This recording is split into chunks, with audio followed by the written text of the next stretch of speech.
Veneto nella morsa del caldo, anche oggi previste massime prossime ai 40 gradi, ma la temperatura percepita è ancora più alta a causa dell'umidità, allarme per l'ozono.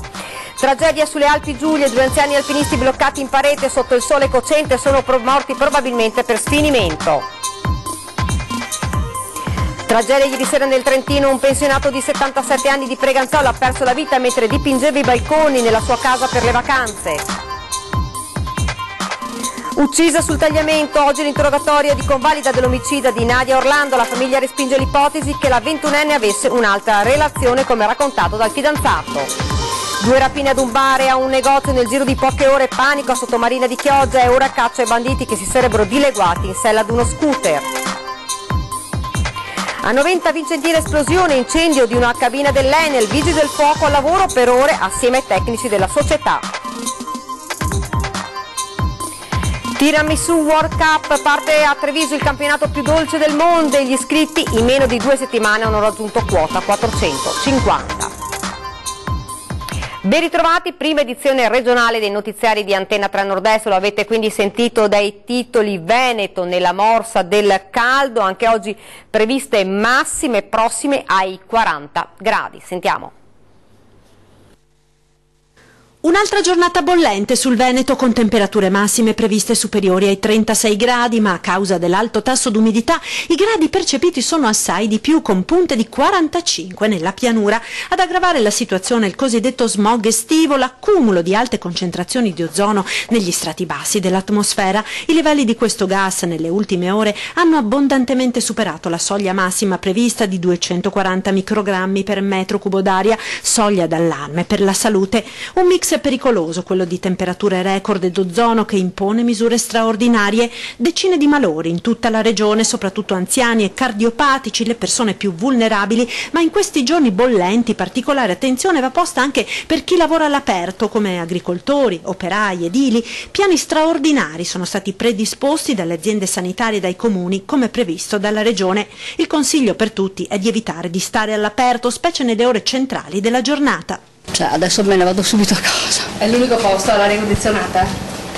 Ma noi abbiamo appena mangiato un gelato e adesso ci rifugiamo nuovamente in studio con l'aria condizionata perché effettivamente fa molto caldo. È l'unico modo di salvarsi. Assolutamente, o fuggire in vacanza per chi può.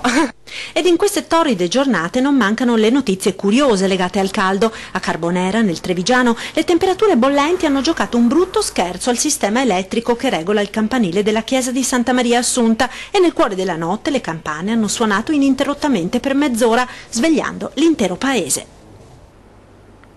E sembra legata al caldo la tragedia avvenuta nel Triestino, restano bloccati sotto il sole cocente per ore, muoiono appesi ad una parete della Val Rosandra a Trieste. Tra la tragica sorte toccata a 2 anziani alpinisti giuliani che sono stati individuati nella tarda serata di ieri dal soccorso alpino di Trieste, allertato dalla moglie di uno dei 2. Secondo una prima ipotesi, i 2 alpinisti potrebbero essere morti per sfinimento. Dai primi rilievi infatti non sembrerebbe che i 2 siano rimasti coinvolti in cadute. Pare invece che, stando alle prime informazioni riferite dai soccorritori, che uno dei 2 abbia cercato di aiutare l'altro in difficoltà. I 2 sono rimasti così appesi senza riuscire ad avvicinarsi alla parete per proseguire e mettersi in salvo. Uno delle 2 vittime sarebbe un alpinista triestino di 84 anni, mentre si sta procedendo con il riconoscimento del compagno di scalata che non aveva con sé i documenti. Anche in questo caso si tratta comunque di una persona anziana.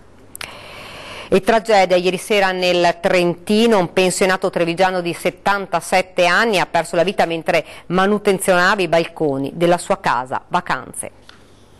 È stato quasi sicuramente un malore fatale la causa del decesso di un 77enne pensionato di Preganziolo, precipitato da un balcone della sua casa di Rocegno Terme in provincia di Trento. La tragedia si è consumata nella serata di ieri con Alessandro Vecchies, morto davanti agli occhi della moglie che lo stava aiutando nella manutenzione degli scuri della loro casa vacanze.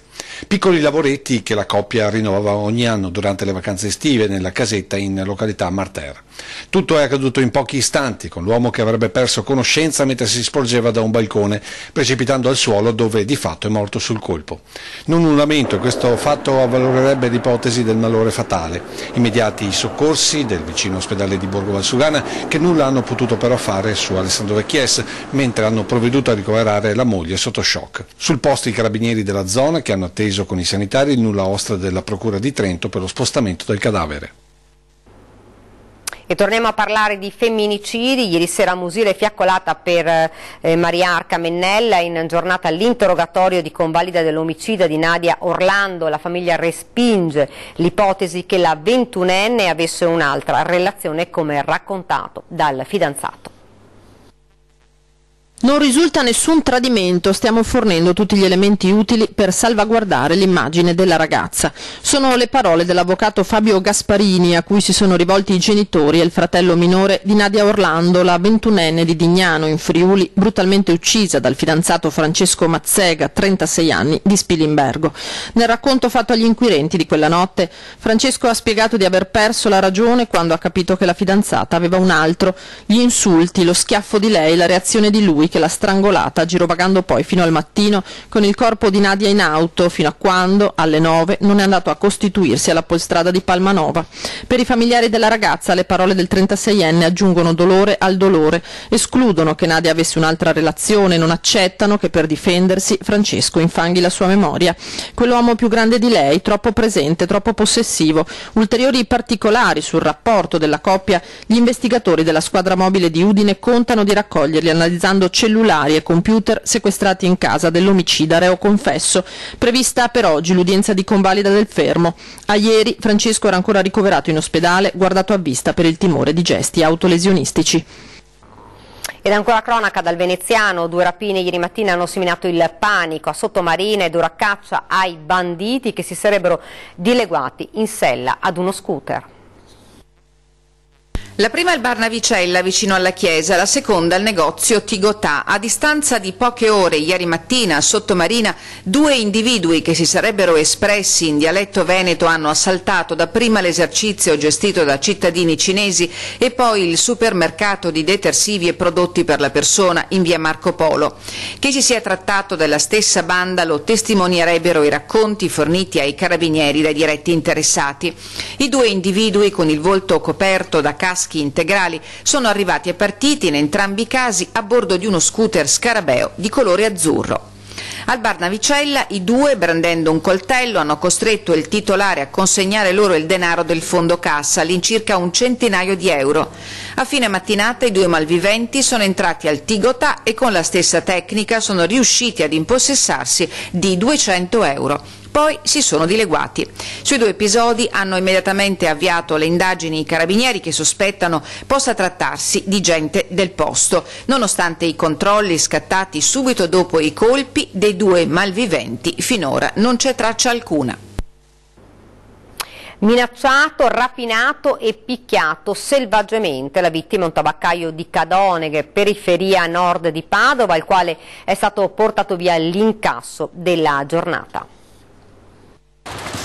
Violenta rapina, vittima un tabaccaio di Cadoneghe, cintura nord di Padova, picchiato e derubato dell'incasso della giornata. L'uomo è stato picchiato senza pietà dai 2 rapinatori, riportando numerose lesioni e finendo la giornata in ospedale. Tutto è accaduto verso le 13, quando l'uomo, chiuso il negozio, si è avviato verso l'auto parcheggiata lì nei pressi. Improvvisamente è stato avvicinato da 2 uomini in scooter, che dalle testimonianze poi raccolte dalle forze dell'ordine sembra avessero già fatto dei sopralluoghi nei giorni precedenti. L'hanno minacciato intimandogli di consegnare l'incasso. Uno dei 2 banditi gli avrebbe puntato la pistola alla tempia e la vittima avrebbe risposto "sparami pure", nell'intento di difendere la valigetta, ed è allora che è stato colpito con violenza e ripetutamente alla testa con il calcio della pistola. Dopo avergli strappato i soldi, uno dei 2 rapinatori ha continuato a picchiarlo nonostante l'arrivo di alcuni passanti. Poi i 2 sono fuggiti. Il tabaccaio, pur ferito, è stato in pratica costretto a tornare al lavoro per recuperare almeno una parte dell'incasso rapinato. Indagini basate molto sulle telecamere di videosorveglianza che potrebbero aiutare gli investigatori. Ed ora ci spostiamo nel Vicentino, dove un ragazzino ha bevuto qualche bicchiere di troppo e poi ad un tratto è caduto sbattendo la testa. Per noi da Vicenza, Vanessa Banzato. Sì, buongiorno. Ancora un giovanissimo grave dopo aver abusato di sostanze alcoliche, è successo a Lorigo, versa in condizioni molto serie all'ospedale di San Bonifacio. con un trauma cranico e un'intossicazione da alcol, un 14enne vicentino, dopo essere caduto a terra e aver battuto violentemente il capo. Era, dicevamo, completamente ubriaco dopo una serata trascorsa con amici, avrebbe bevuto talmente tanto da non reggersi più in piedi, perdere i sensi mentre un coetaneo lo stava accompagnando a smaltire la sbornia. Birre ma anche superalcolici che pare il gruppetto abbia portato da casa. Si sono dati appuntamento in centro a Lonigo e qui si sono dati alla pazza gioia. Il ragazzino avrebbe decisamente esagerato, tanto da piombare al suolo all'improvviso. Uno dei compagni di bevute, maggiorenne, l'ha accompagnato con la macchina al vicino ospedale di San Bonifacio, dove è stato sottoposto a tutte le cure e tenuto in osservazione. Per il momento è tutto, ricevo la linea allo studio. Ed è finita agli arresti una coppia di truffatori seriali, hanno sottratto decine di migliaia di euro a ignari anziani. Siamo nel Padovano. Lei 32 anni di Brugine, lui 36 siciliano, maneggiavano decine di migliaia di euro che versavano su carte prepagate o in conti per giochi di scommesse online. La cosa andava avanti da tempo e non è sfuggita ai carabinieri di Legnaro, che hanno voluto vederci chiaro e autorizzati dalla procura di Padova hanno scoperto che la coppia raggirava anziani residenti nella Saccisica. Lui in particolare si presentava come appartenente alle forze dell'ordine o come ufficiale giudiziario e millantava la sua conoscenza di persone importanti per risolvere i guai legali delle persone in cambio di somme di denaro per svolgere le pratiche illegali. La sua donna faceva da complice, oppure in altre occasioni inventava la scusa della falsa grave malattia della compagna o della sorella per ottenere prestiti economici dalle vittime. Alcune di loro, impietosite, erano arrivate a prestargli anche 5-6 mila euro. I soldi venivano messi nelle carte prepagate o nei conti per il gioco online per ripulirli e riciclarli. Ai due indagati la procura ha contestato vari reati: truffa, falsa testimonianza, autoriciclaggio, sostituzione di persona, usurpazione di titoli, falso ideologico, falsa testimonianza e insolvenza fraudolenta. 25 gli episodi commessi tra le province di Padova, Ragusa e Catania. A Noventa Vicentina, esplosione di incendio di una cabina dell'Enel, i vigili del fuoco sono ancora al lavoro. Noventa Vicentina, vigili del fuoco impegnati questa mattina poco prima delle 9 in via Collegio Armeno per un'esplosione con conseguente incendio che ha coinvolto un trasformatore della cabina primaria di distribuzione dell'Enel. Le fiamme sono state notate da una pattuglia della Polstrada di Vicenza nella zona per alcuni controlli. Intervenute 3 squadre dei pompieri da Lonigo, Vicenza e Este che hanno spento le fiamme ed ora stanno lavorando insieme ai tecnici dell'impianto per mettere in sicurezza il sito. E violento incendio questa mattina nello scantinato di una palazzina a Verona. Un ragazzino rimasto bloccato è stato fatto evacuare dall'appartamento passando per una grata. Sentiamo. Le fiamme sono divampate in poco tempo partendo dallo scantinato. In un attimo sono andati distrutti 2 dei 4 locali interrati. Sul posto sono intervenute 2 squadre dei vigili del fuoco. Sono stati attimi di panico. Un ragazzino è rimasto intrappolato nel suo appartamento che si stava riempendo di fumo ed i pompieri lo hanno portato in salvo facendolo passare attraverso una grata. L'incendio è scoppiato intorno alle 7 di questa mattina. 2 appartamenti in quel momento erano già vuoti, mentre i residenti dell'ultimo piano hanno atteso le operazioni di spegnimento dei vigili del fuoco dai balconi di casa, non essendo in condizioni di pericolo. La situazione è tornata sotto controllo dopo alcune ore, anche se continuano le operazioni di smassamento all'interno dello scantinato, dove a bruciare sono stati prevalentemente libri, scatole ed altri oggetti sistemati nelle cantine. Non si registrano fortunatamente feriti o casi di intossicazione, mentre si attende ancora di fare chiarezza sulle possibili cause che possono aver provocato l'incendio. Ed ora ci fermiamo per una piccola pausa pubblicitaria, rimanete con noi.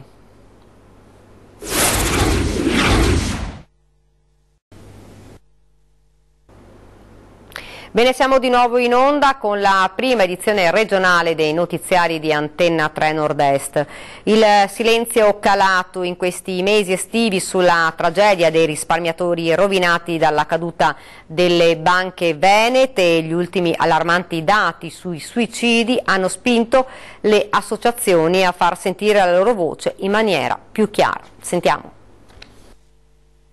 Dopo la notizia diffusa dalla Regione Veneto delle centinaia di telefonate al numero verde antisuicidi da parte di risparmiatori rovinati dal crack di Veneto Banca e Popolare di Vicenza, le associazioni formatesi in questi anni si sono radunate e hanno deciso di dare vita a una grande manifestazione di massa a Roma il 4 ottobre, giorno di San Francesco. Ci fosse anche un solo caso che dovesse succedere quello che ci auguriamo tutti non succeda, io mi auguro che da parte del governo, da parte di Banca Intesa, che di fianco a questa notizia sventola cifre miliardarie di attivo, non va bene. Di fronte a numeri come questi, sostiene Patrizio Miatello, il governo non può che rispettare gli impegni presi dal Parlamento per tutelare i risparmiatori. Qua non ci sono ferie da fare, ci sono fatti da fare. Il governo si è impegnato, noi pretendiamo gli impegni, lo pretendiamo noi e lo pretendono tutti i risparmiatori, perché se non vengono mantenuti gli impegni il problema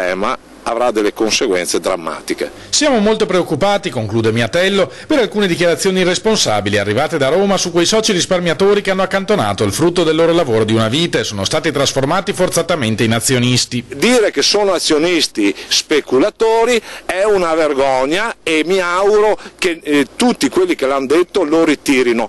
Sono risparmiatori trasformati in finti azionisti. Noi dobbiamo tutelare il risparmio, il governo lo deve tutelare, lo Stato lo deve tutelare, noi cittadini tutti lo dobbiamo pretendere, perché se passa questa cosa e succede qualche disgrazia è finito il futuro per tutti. Ed ora ci spostiamo a Padova, intervento in extremis dei Vigili del Fuoco in una casa disabitata che stava per crollare. Crepe profonde e rumori strani in una casa di Via Volta a Padova. I vigili del fuoco sono intervenuti per un dissesto statico che ha interessato un'intera abitazione al momento disabitata. L'allarme alla sala operativa è arrivata dai vicini delle case limitrofe che hanno sentito un forte rumore e notato vistose crepe. Parte del tetto era collassato. I vigili del fuoco hanno riscontrato lesioni importanti sull'intera abitazione disabitata da un paio di mesi dopo la morte dei proprietari. Per motivi di sicurezza il fabbricato è stato reso inagibile, chiuse tutte le utenze, non praticabili i giardini dei fabbricati confinanti. Inoltre è stata chiusa parzialmente la strada di fronte alla casa. Sarebbe stato hackerato il profilo Twitter dell'autorità portuale di Venezia, dal quale martedì scorso è stato rilanciato un messaggio oltraggioso contro la Presidente della Camera, Laura Boldrini. È tutto in mano alla Polizia Postale, che ha iniziato le verifiche sul profilo Twitter dell'autorità portuale per scoprire chi possa averlo utilizzato per rilanciare un cinguettio oltraggioso contro la Presidente della Camera Laura Boldrini. È stato lo stesso Presidente Pino Musolino a sporgere denuncia ieri mattina, dopo che l'esponente della sinistra veneziana Beppe Caccia ha segnalato, stigmatizzandolo, l'episodio arrivato già in Parlamento. La Boldrini è un cancro in un paese democratico, recita la chiusa del tweet partito dall'account dell'autorità portuale, che si è già scusata e ha immediatamente provveduto a cancellarlo.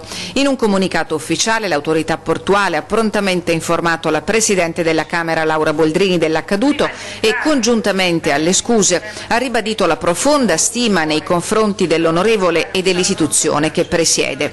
Il fatto, precisa ancora l'autorità portuale, è accaduto nonostante l'elevatissimo livello di sicurezza dei sistemi informativi del porto, che sono stati sottoposti a una immediata verifica con l'obiettivo di approntare ulteriori misure per evitare che il fatto si possa ripetere. Nell'interrogazione presentata alla Camera si chiede, data l'importanza strategica del porto, quali standard di sicurezza e di protezione informatica ha e quali provvedimenti verranno presi. Tiramisù World Cup, parte il campionato più dolce del mondo. Gli iscritti in meno di 2 settimane hanno raggiunto quota 450. Dopo una serie di tappe, la finalissima sarà nella loggia dei Cavalieri il 5 novembre a Treviso per conoscere la ricetta più buona e sicuramente per assaggiarla.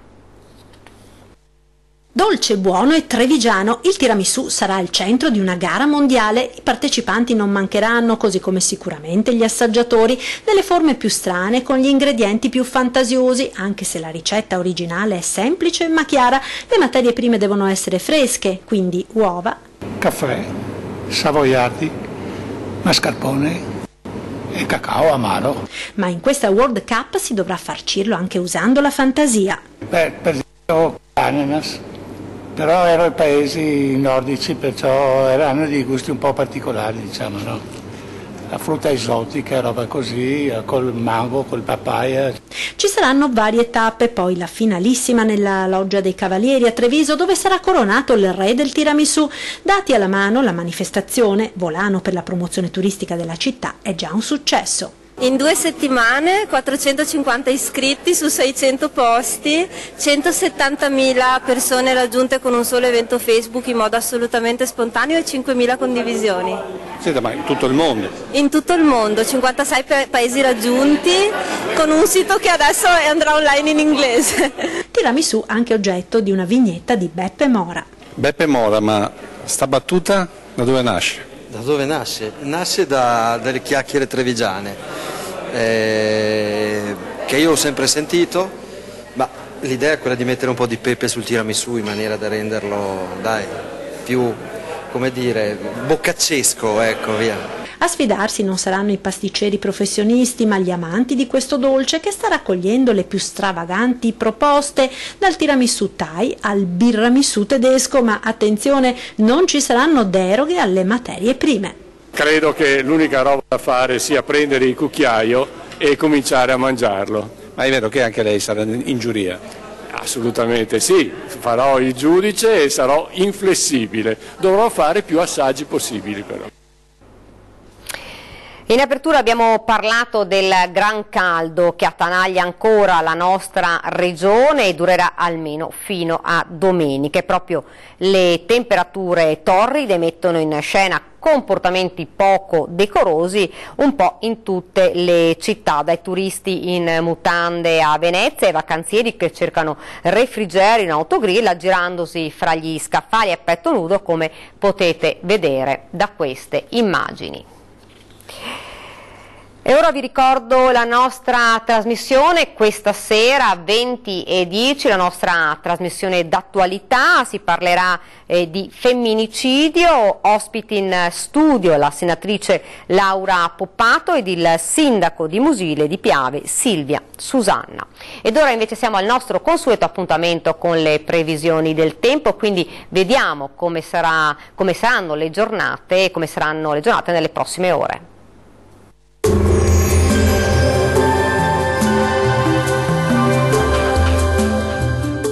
Acqua Estate, annuale Venezia, il parco acquatico per famiglie e ragazzi. 8 piscine, idroscivoli, animazioni. Acqua Estate è annuale Venezia. Prosegue sul nostro paese l'infuocata azione dell'anticiclone Lucifero e dunque tanto sole e soprattutto gran caldo. Vediamo il dettaglio.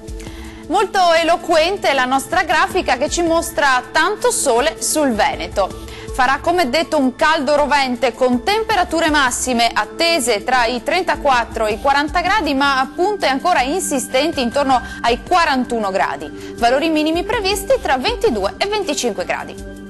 Andiamo ora a vedere che tempo farà sul Friuli Venezia Giulia.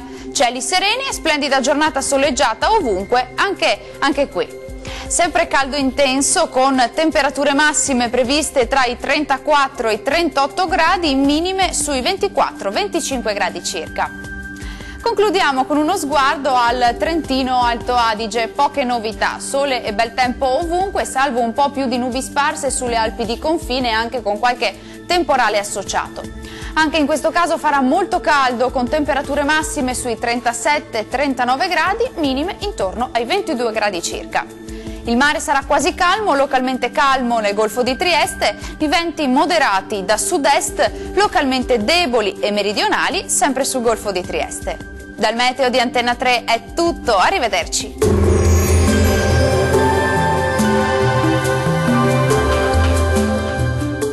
Acqua Estate, annuale Venezia, il parco acquatico per famiglie e ragazzi. 8 piscine, idroscivoli, animazioni. Acqua Estate è annuale Venezia. Bene, ed è proprio tutto per questa prima edizione regionale dei notiziari di Antenna 3 Nord-Est. Grazie davvero per averci seguito e buona giornata a tutti.